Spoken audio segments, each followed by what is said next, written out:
Abrir a palavra de Deus na carta de Paulo aos Filipenses, no capítulo 3, e vamos ler os versos 17 a 21.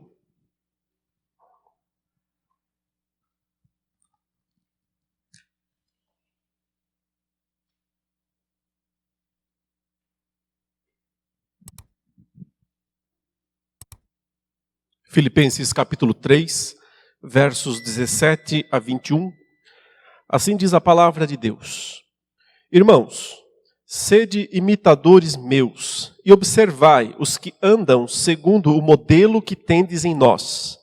Pois muitos andam entre nós, dos quais repetidas vezes eu vos dizia, e agora vos digo, até chorando, que são inimigos da cruz de Cristo. O destino deles é a perdição. O Deus deles é o ventre. E a glória deles está na sua infâmia, visto que só se preocupam com as coisas terrenas. Pois a nossa pátria está nos céus, de onde também aguardamos o Salvador, o Senhor Jesus Cristo, o qual transformará o nosso corpo de humilhação para ser igual ao corpo da sua glória, segundo a eficácia do poder que ele tem, de até subordinar a si todas as coisas. Vamos orar mais uma vez.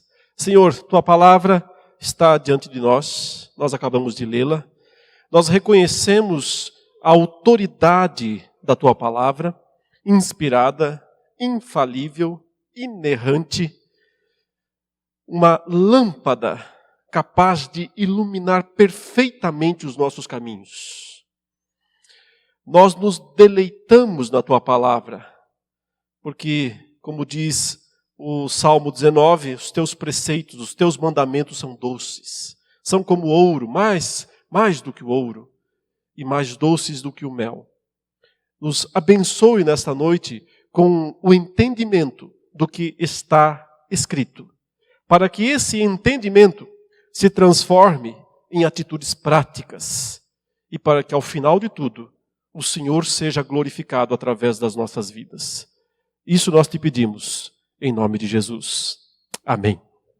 Meus irmãos, semana passada, no domingo passado, pela manhã, eu comecei a expor esse texto, os versos 17 a 21, eu acredito que eu expus metade desta passagem. Mostrando, é claro, a parte negativa, descrevendo esses homens, ou mestres, ou pregadores, que o apóstolo Paulo chamou aqui de inimigos da cruz de Cristo. Está aí, no verso 18, quando ele alerta os crentes de Filipos, para quem ele está escrevendo essa carta, para que eles tomem cuidado. Ele diz isso, inclusive, para que eles tenham cuidado com muitos, que ele diz aí, que andam entre nós, ou seja, ele não está falando de pessoas lá do mundo, de pessoas que atacam o evangelho lá de fora. É claro que o mundo sempre vai atacar o evangelho. Mas, de certa forma, isso é esperado. Todo mundo sabe que não pode esperar nada do mundo, dos ímpios, dos incrédulos, e que assumem-se claramente como ímpios e como incrédulos em relação ao Evangelho.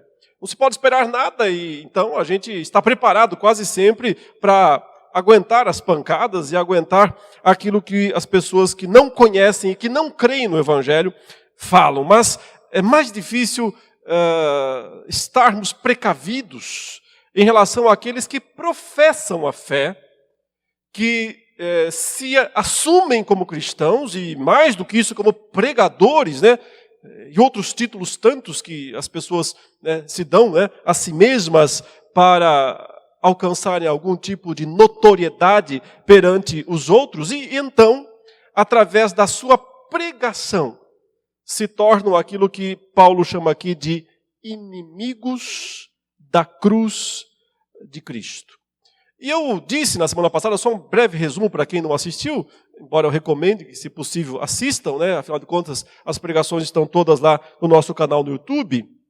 Eu disse que aqui nós temos a solução para aquele aparente dilema que existe nas Escrituras com relação a avaliar as atitudes dos outros, Porque, por um lado, a Bíblia nos adverte de uma forma muito clara, precisa, incisiva, para não julgarmos os outros. Não julgueis para não serem julgados. Evidentemente que não é uma boa prática cristã viver acusando os outros, viver apontando os defeitos dos outros. Mas, por outro lado, eu relembrei isso, boa parte do Novo Testamento, das epístolas, dos textos aqui, foram escritos para mostrar erros de pessoas, falsos ensinos. Por quê? Porque eles existem. Afinal de contas, é isso que Paulo disse aqui. Muitos andam entre nós, no meio de nós, no meio da igreja, por assim dizer. Não necessariamente aqui no nosso meio. Não é tão simples, não é tão fácil. Eu acho que não tem nenhum falso mestre andando no nosso meio, mas no meio da igreja como um todo. Entre aqueles que se dizem cristãos, entre aqueles que assumem o título, a placa, a bandeira do cristianismo, muitos têm sido, sim, falsos mestres. E são, sim, inimigos da cruz de Cristo. Mas o ponto aqui, notem, o apóstolo Paulo não os chama de nossos inimigos. Ele não fala, eles são nossos inimigos, nós temos que lutar contra eles. Eles são meus inimigos. Eles são inimigos da cruz de Cristo. E é dessa forma saudável, né, que nós podemos, então, lidar com esse assunto, entendendo que a cruz tem inimigos, mas também tem amigos. Quem são os inimigos e quem são os amigos? Na semana passada eu falei sobre os inimigos, e hoje eu quero falar mais sobre os amigos. Os amigos da cruz de Cristo. Quem são eles? Paulo se coloca entre eles. Afinal de contas, Paulo diz aqui no verso 17, irmãos, sede imitadores meus. Eu sou alguém que vocês podem imitar. E não só eu, mas também observai atentamente, né? Observai os que andam segundo o modelo que tendes em nós. Paulo está chamando a atenção principalmente para os seus companheiros. Timóteo, Epafrodito, Tito, Lucas, aqueles companheiros do ministério dele que eram também modelos, exemplos. Aqui estão os exemplos dos verdadeiros amigos, né, da cruz de Cristo. Mas eu acho interessante observar os contrastes aqui que o texto estabelece. Então, relembremos mais uma vez quais são as características dos inimigos, porque elas nos ajudarão a entender as características dos amigos da cruz de Cristo. Quais são as 4 características dos inimigos da cruz? No verso 19 estão as 4 aí. Primeira, ele começa com o fim da história. O destino deles é a perdição. Ou seja, Paulo aqui diz que se alguém é inimigo da cruz de Cristo, não pode esperar salvação de jeito nenhum. Não pode esperar misericórdia no fim de forma alguma.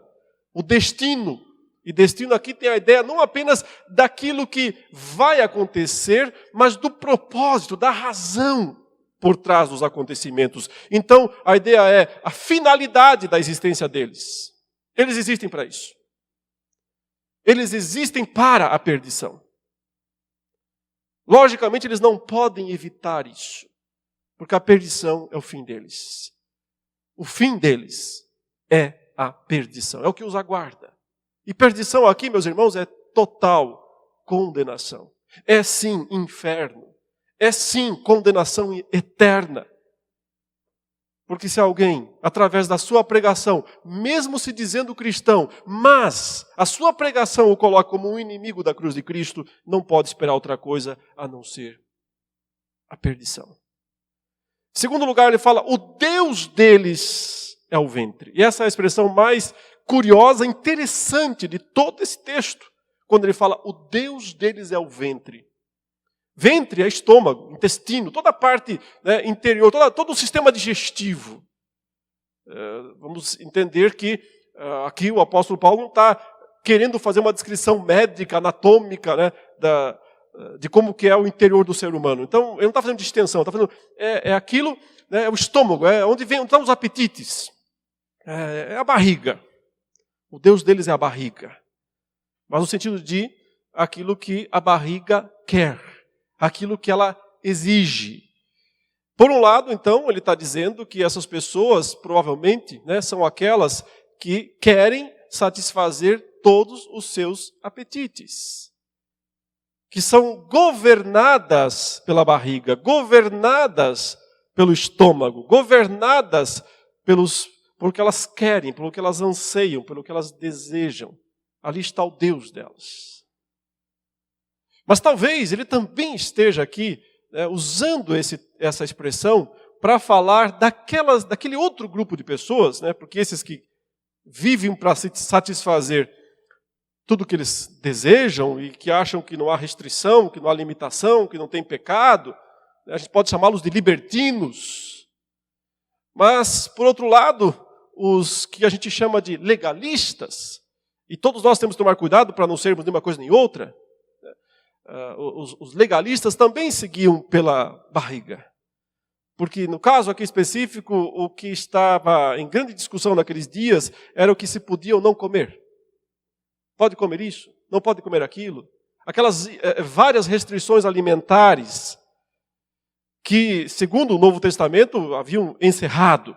Mas que muitos cristãos, já naqueles dias, ou ainda naqueles dias, não conseguiam abandonar porque achavam que era algo muito importante. Assim como hoje. Muitos crentes, muitos cristãos, muitos ainda seguiam muito seriamente por isso e pensam que se comerem uma determinada comida ou beberem uma determinada bebida, eles estão perdendo a salvação ou estão de alguma forma ofendendo a Deus. Então, para eles, o Deus deles também é o estômago. Paulo está atacando as duas posições aqui, tanto o legalismo como aquela posição mais do liberou geral, da libertinagem. Na sequência, ele dá a terceira característica dos inimigos da cruz de Cristo, porque ele diz que a glória deles está na sua infâmia. Infâmia aqui é vergonha, humilhação. Então, eles invertem os valores. Eles dão mais destaque ao que é vergonhoso e não ao que de fato devia ser exaltado e glorioso. A glória deles não passa de vergonha porque é uma glória humana. Porque é construída a partir apenas das coisas terrenas. É uma preocupação exagerada com as coisas terrenas. O que é justamente a quarta das descrições, quando ele diz, visto que só se preocupam com as coisas terrenas. Então, uma religião centrada no mundo, nas coisas do mundo, e não nas coisas celestes. Esses são os inimigos da cruz de Cristo. Agora, perceba como o apóstolo Paulo vai mostrar o exato oposto.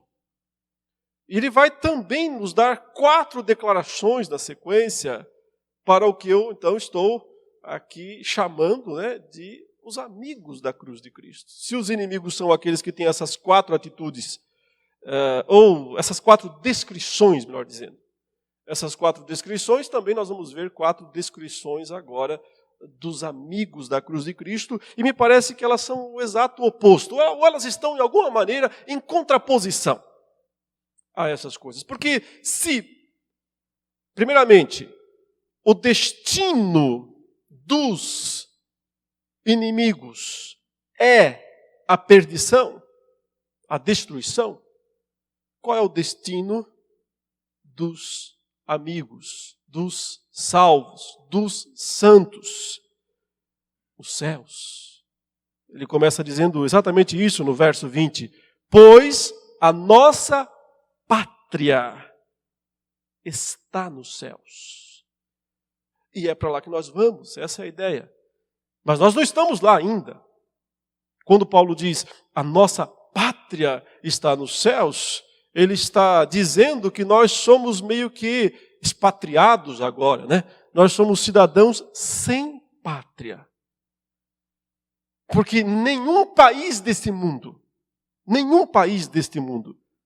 pode ser chamado de a nossa pátria. Nenhum país. Porque a nossa pátria está nos céus. E nós somos, neste mundo, o apóstolo Pedro nos diz, forasteiros e peregrinos. Peregrinos e forasteiros. Um forasteiro é um estrangeiro, claro. Um peregrino é quem está de passagem por ali. mas ele está seguindo para outro lugar. E é assim, meus irmãos, exatamente assim, que nós devemos aprender a nos ver. Este mundo é dividido por nações, é cheio de sentimentos nacionalistas. E as pessoas muitas vezes confundem isso com o próprio cristianismo. Porque alguns países são frontalmente contra o cristianismo e outros países parecem ser a favor do cristianismo. Mas cá entre nós, todos são contra. Nunca vamos encontrar de fato um país plenamente favorável ao cristianismo, porque isso significaria repudiar os valores ou antivalores que norteiam as sociedades, todas elas. E é por isso que cristãos não podem se iludir com governos de nenhuma natureza. E nunca pensar que este governo ou aquele governo, porque é desta posição ou daquela posição, é cristão. Simplesmente isso não existe.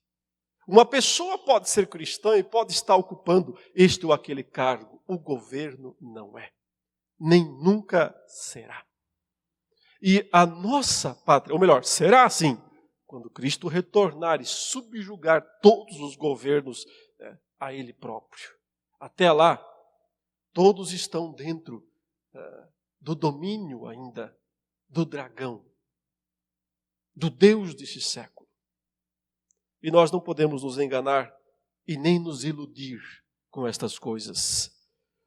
O nosso destino não é a perdição, é a nossa pátria.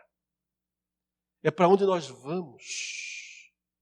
É para o lugar que Jesus Cristo está preparando para nós. Ele disse aos seus discípulos em João 14, eu tenho que ir, porque eu vou preparar lugar para vocês. Eu vou preparar a pátria de vocês, a terra de vocês, os céus. Céus aqui não é apenas esse lugar atual onde estão as almas aguardando a ressurreição. Céus aqui é uma figura do mundo vindouro, do que o Apocalipse chama de novo céu e nova terra. É a nova criação. É o mundo depois da ressurreição. O mundo depois da volta de Cristo, quando Ele ressuscitar os mortos. Sobre isso Ele falará na sequência. Já antecipando então. É o mundo depois da ressurreição. Quando Cristo retornar e estabelecer a nova ordem. O mundo vindouro. A nova criação. Nesse momento, os inimigos da cruz enfrentarão a perdição eterna. Os companheiros da cruz enfrentarão ou desfrutarão da pátria, da sua verdadeira pátria. Deixarão de ser forasteiros, deixarão de ser peregrinos, para serem cidadãos plenos na pátria, na verdadeira pátria. Quando um cristão perde o sentimento de peregrino, perde o sentimento de forasteiro, é porque ele já se amoldou ao mundo de alguma forma. É porque ele já se acostumou. É porque ele já está como o sapo frito na água, esquentou, ele nem percebeu mais. O óleo. O mundo vai nos cozinhando aos poucos. E nós não vamos percebendo o calor dele. E de repente estamos perfeitamente enturmados com o mundo. Aí não sentimos mais que somos forasteiros. Aí não sentimos mais que somos peregrinos. E aí nos tornamos inimigos da cruz de Cristo. Então, queridos, o nosso destino não é a perdição. O nosso destino é a nossa pátria, os céus. O Deus deles, Quem é o Deus deles? O Deus dos inimigos. A barriga, o ventre. Quem é o nosso Deus? O nosso Deus é Jesus Cristo. Ele diz aí, pois a nossa pátria está nos céus, de onde também aguardamos o Salvador, o Senhor Jesus Cristo.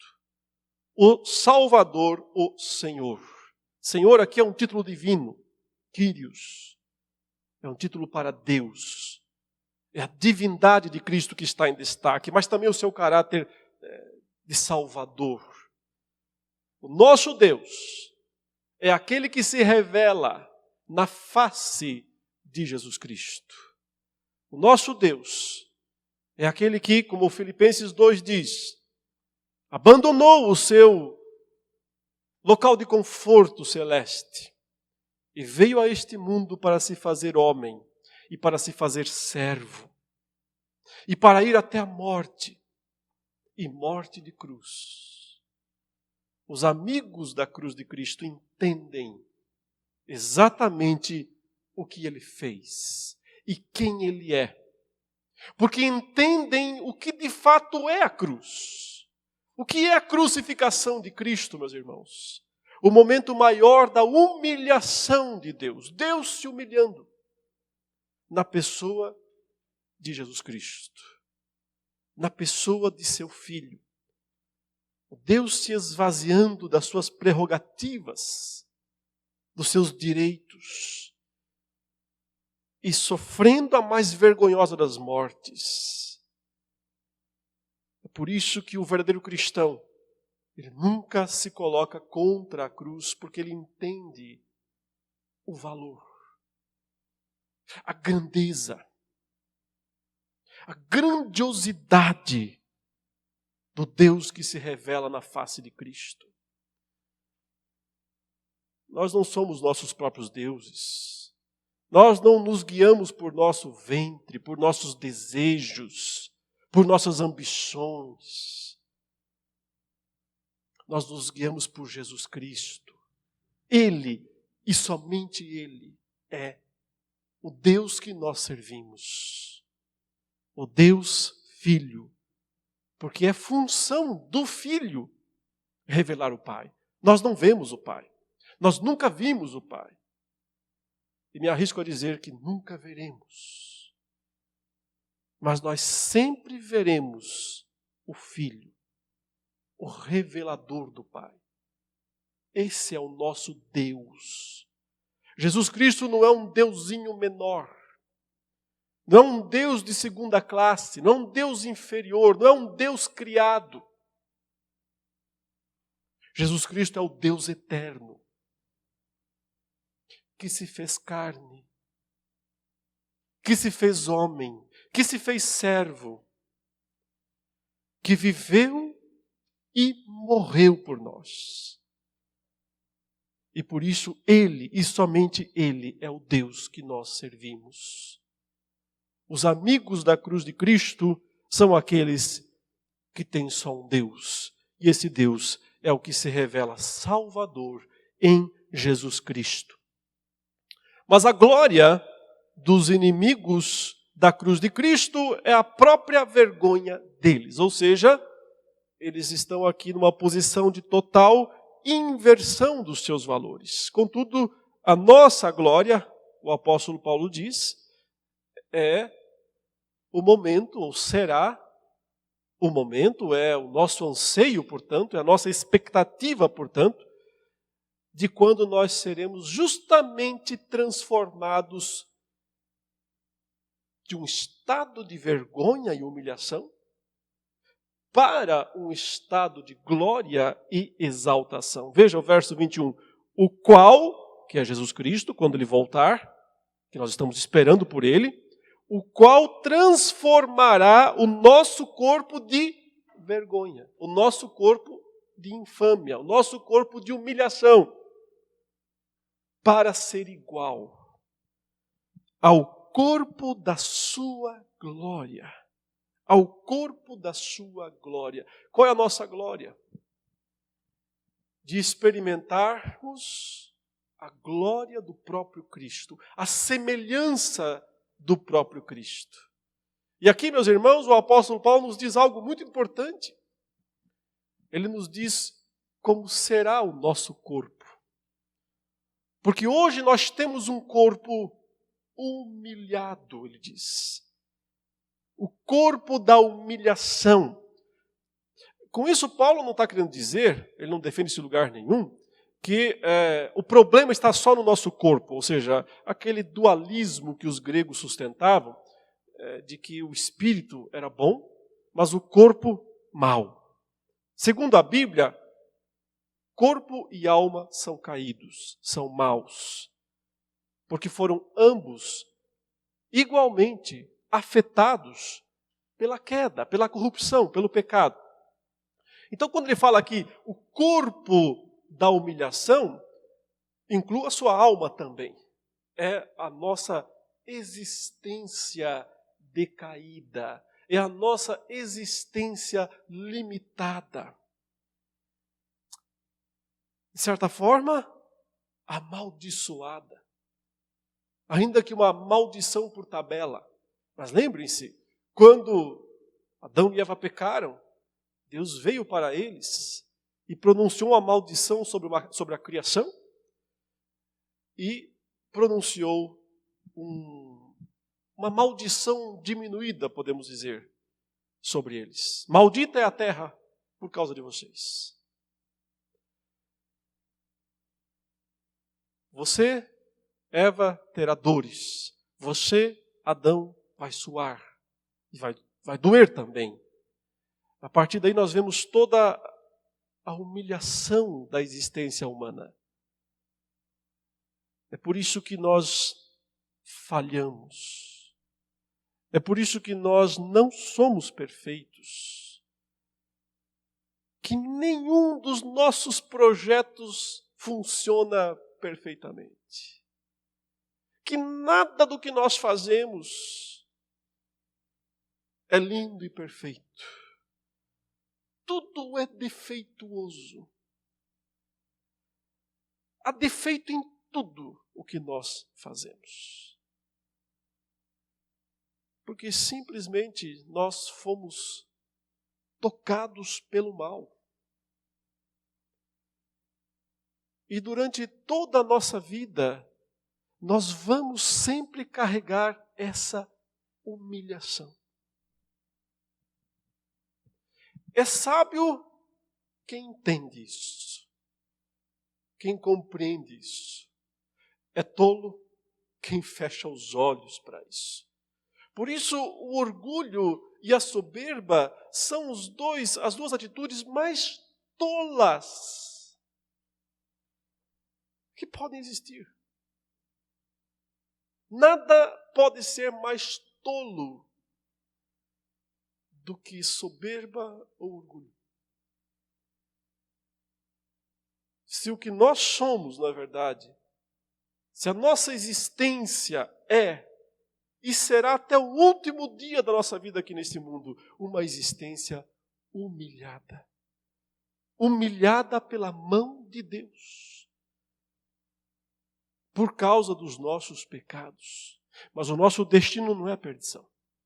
O nosso Deus não é o ventre. Portanto, a nossa glória não será vexame.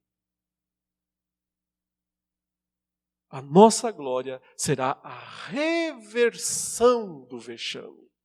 A reversão da humilhação.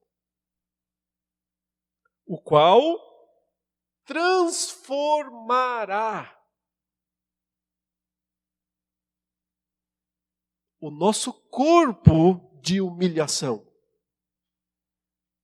para ser igual ao corpo da sua glória. Aqui você já sabe qual vai ser a sua aparência.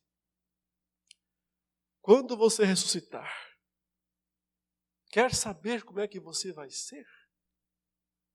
Você vai ser igual a Jesus Cristo. Já pensou nisso? Você vai ter um corpo e uma alma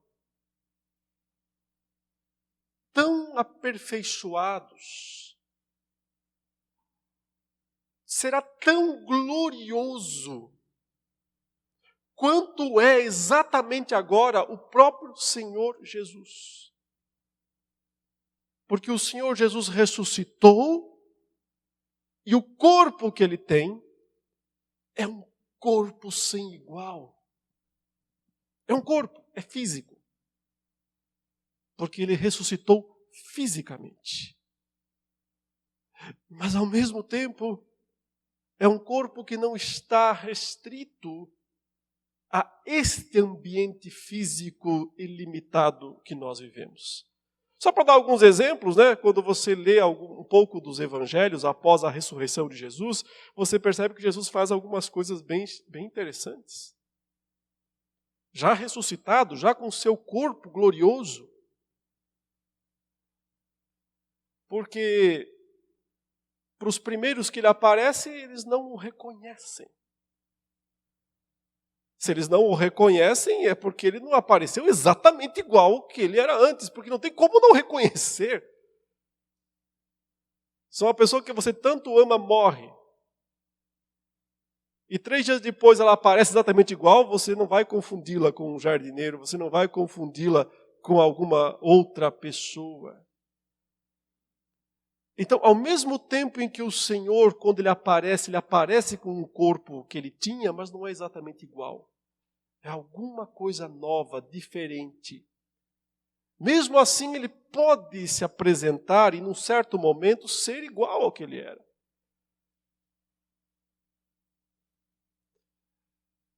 O Senhor Jesus, com esse corpo glorioso, ele vai até o mar da Galileia pescar com os discípulos. Assa um peixinho com eles. Provavelmente comeu, né? Nada impede que ele tenha comido aquele peixinho assado. Ceou, lembra que ele parte o pão com os 2 discípulos de Emaús?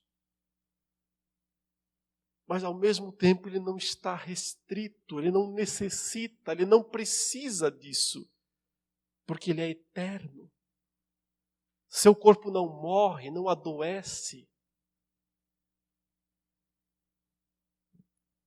Assim como ele consegue caminhar ao lado deles na estrada de Emaús, ou se assentar à mesa, ou assar o peixe na brasa, ele consegue aparecer do nada na frente deles. E sumir também da mesma maneira. Depois que ele parte o pão com os discípulos de Emaús, ele some da frente deles, ele desaparece, eles não o veem mais.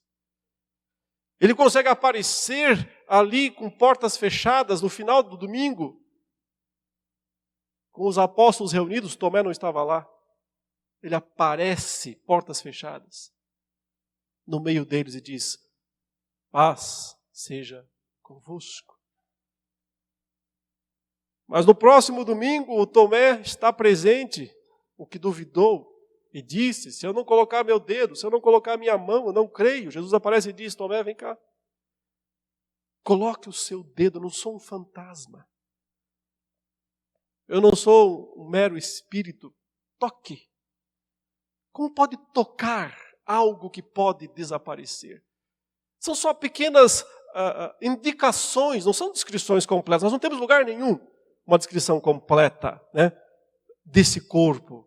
Mas nós sabemos que ele pode fazer coisas extraordinárias. E finalmente, Jesus diz: agora eu preciso ir embora. Ele não precisa pegar táxi, não precisa pegar Uber, não precisa pegar avião. Ele simplesmente sobe, se eleva e desaparece no meio das nuvens. Um corpo perfeito, glorioso, que não está restrito às leis do mundo atual. É isso que nós teremos. Hoje nós temos um corpo que sofre, um corpo humilhado. um corpo que padece, sujeito a dores, sofrimentos e a própria morte. Então nós estamos nessa posição de vergonha. Mas a nossa glória não é isso. A nossa glória é quando nós seremos transformados e receberemos o corpo da sua glória. O único lugar na Bíblia, nas suas cartas, em que Paulo tentou descrever esse corpo foi comparando-o com o corpo atual. Isso está claro, né? 1 Coríntios 15, quando ele fala sobre como será o corpo vindouro. Ele diz algo muito interessante, porque ele diz o seguinte: o que nós temos hoje é um corpo terreno. Um corpo terreno, um corpo da terra. É só lembrar que Deus fez o homem do pó da terra. Não é? E soprou nele o espírito da vida. Mas todos os componentes do corpo que nós temos, nesse sentido, vêm da terra. Por isso que nós voltamos ao pó. Porque do pó nós fomos formados. Mas então Paulo diz que o corpo da ressurreição será um corpo celeste. De alguma maneira, os componentes, os elementos que vão compor esse corpo não são formados de pó. Pelo menos não de pó da terra. Se é pó do céu. Se tiver que ser pó, é um pó celeste. São os elementos do céu, os elementos celestes que são usados para formar esse corpo. E Paulo faz uma interessante comparação entre o corpo atual e o corpo vindouro, né, o corpo da ressurreição, quando ele diz: o atual é como uma semente de uma árvore. É só uma sementinha. Então ela tem que ser enterrada, sepultada. E então nasce uma árvore. Um dia esse corpo, terá que ser plantado na terra, sepultado. Mas o corpo que vai crescer, que vai nascer, que vai subir, não é igual ao atual. O atual é só uma semente. O corpo que vai subir é uma árvore. Ainda que você possa identificar na semente, né, geneticamente, todos os elementos que estão na árvore, e talvez você possa identificar no corpo atual, de forma germinal, os elementos do corpo vindouro, mas são incomparáveis. Uma coisa é olhar para uma semente, outra coisa é olhar para a árvore que nasceu daquela semente. Será quando finalmente o corpo da humilhação tiver sido transformado no corpo da sua glória. Note que a quarta descrição para os inimigos da cruz de Cristo foi: só se preocupam com as coisas terrenas. E eu posso dizer isso lhe dizendo o seguinte: pensam muito pequeno. Tem uma visão muito pequena do reino dos céus. Uma visão muito limitada do evangelho, da salvação. Porque acham que ser cristão significa receber bênçãos aqui neste mundo. Conforto, prosperidade, curas. E pensam que nisso se resume o evangelho. Pensam muito pequeno. Se preocupam apenas com as coisas terrenas, ou seja, compreendem muito limitadamente a grandeza da cruz. E por isso se tornam inimigos da cruz. Mas veja a última declaração que explica os amigos da cruz. Ele diz que nós estamos esperando o Senhor Jesus, que vai transformar o nosso corpo de humilhação para ser igual ao corpo da sua glória. segundo a eficácia do poder que ele tem de até subordinar a si todas as coisas. Aqui você vê uma comparação entre as coisas terrenas, o pouquinho, o montinho de terra, a preocupação de alguns com o montinho de terra, com o poder que Cristo tem de subordinar os céus e a terra, todas as coisas. Lá em Filipenses 2, depois de descrever a descida de Jesus, né, a humilhação de Cristo, ele se esvaziando das suas prerrogativas divinas, ele assumindo uma vida humana, se tornando um homem e um servo, e obediente até a morte, morte de cruz, ou seja, mostrando, né, essa humilhação de Cristo. Na sequência ele descreve a exaltação de Cristo. E diz que por causa disso o Pai o exaltou e lhe deu um nome que está acima de todo nome. Para que ao nome de Jesus se dobre todo o joelho. Onde? Nos céus, na terra e debaixo da terra. Nas 3 esferas do cosmos hebraico. Em todo o universo, podíamos dizer. Se dobre todo o joelho. Ou seja, o poder que ele tem de fazer todos se dobrarem aos seus pés. Em todas as esferas. Boas ou ruins, visíveis ou invisíveis. Sejam tronos, sejam soberanias, quer principados, quer potestades. Ele criou essas coisas todas. Só ele pode fazer todas elas se dobrarem aos seus pés. E é por isso que Paulo diz aqui que os verdadeiros cristãos, os amigos da cruz de Cristo, são os que compreendem a grandeza da cruz, o poder da cruz, que vai muito além de preocupação com coisas terrenas, de reinozinhos humanos, impériozinhos humanos. Porque o poder que Cristo tem é para subordinar, é para colocar debaixo dos seus pés o cosmos todo. E ele disse isso quando ressuscitou. E apareceu com aquele corpo glorioso aos seus discípulos.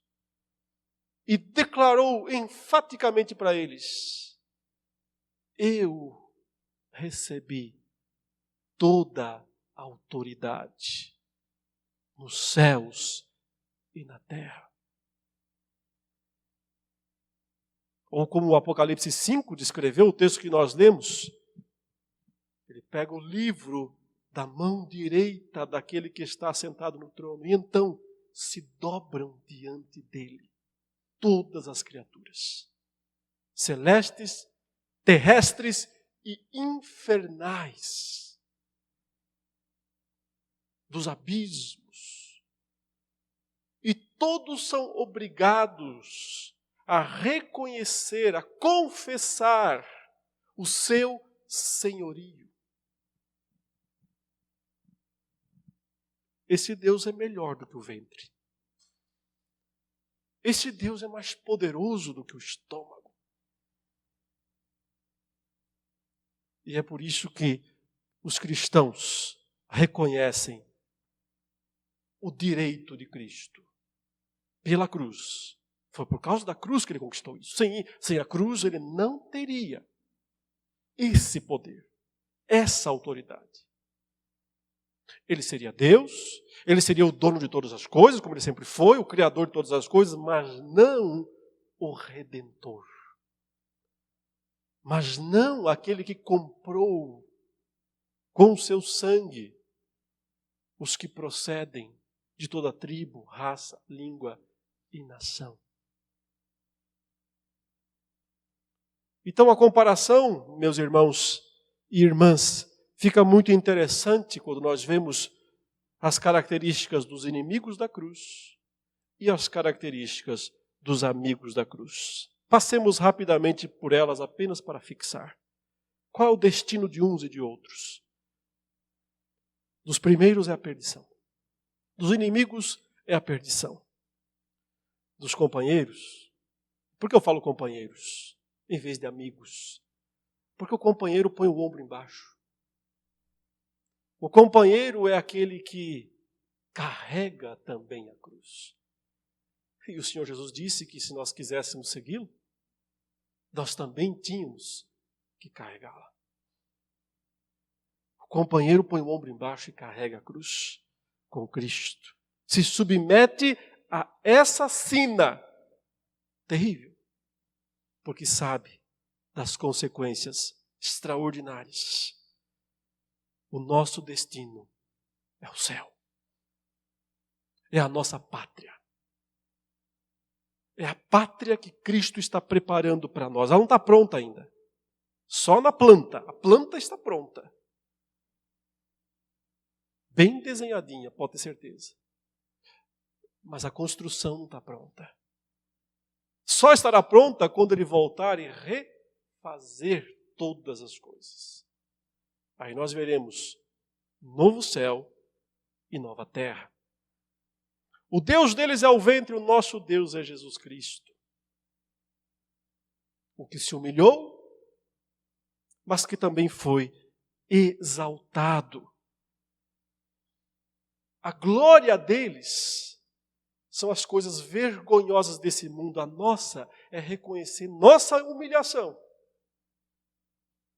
mas também esperar pela transformação do nosso corpo. Para termos, porque teremos o mesmo corpo, um corpo semelhante ao corpo que Cristo tem. Eles pensam pequeno, só enxergam as coisas terrenas, só se preocupam com as coisas desta vida. Nós sabemos que Cristo comanda céus e terra, que Ele tem um nome sobre todo nome e que todas as coisas estão subordinadas a Ele ou ficarão em breve quando Ele retornar. Para poder conquistar tudo isso, Jesus carregou a cruz. Não recusou o destino que Deus lhe deu. Para que nós também sejamos companheiros e não inimigos da cruz de Cristo, não basta apenas não termos as atitudes dos inimigos. Não basta apenas. Companheiro, põe o braço, põe o ombro embaixo e carrega conjuntamente. Cristãos foram chamados a tomar a cruz e seguir a Cristo. Rumo, primeiro de tudo, ao Calvário. Mas ele não é o nosso destino final. O nosso destino final é a glória. Vamos louvar ao Senhor. Vamos orar a Deus e agradecer porque fomos destinados para a glória. Senhor, nós te louvamos e te bendizemos através de Cristo Jesus, reconhecendo, ó Deus, tudo o que tu fizeste por amor de nós, teus filhos, pecadores, indignos. Reconhecemos, ó Deus, a nossa humilhação e ansiamos por recebermos logo aquele corpo glorioso que tu tens preparado e cujo protótipo já está pronto, porque é o próprio Jesus Cristo. Nos dá, ó Deus, mais esperança nas verdades do Senhor. É o que nós te pedimos, em nome do Senhor Jesus. Amém.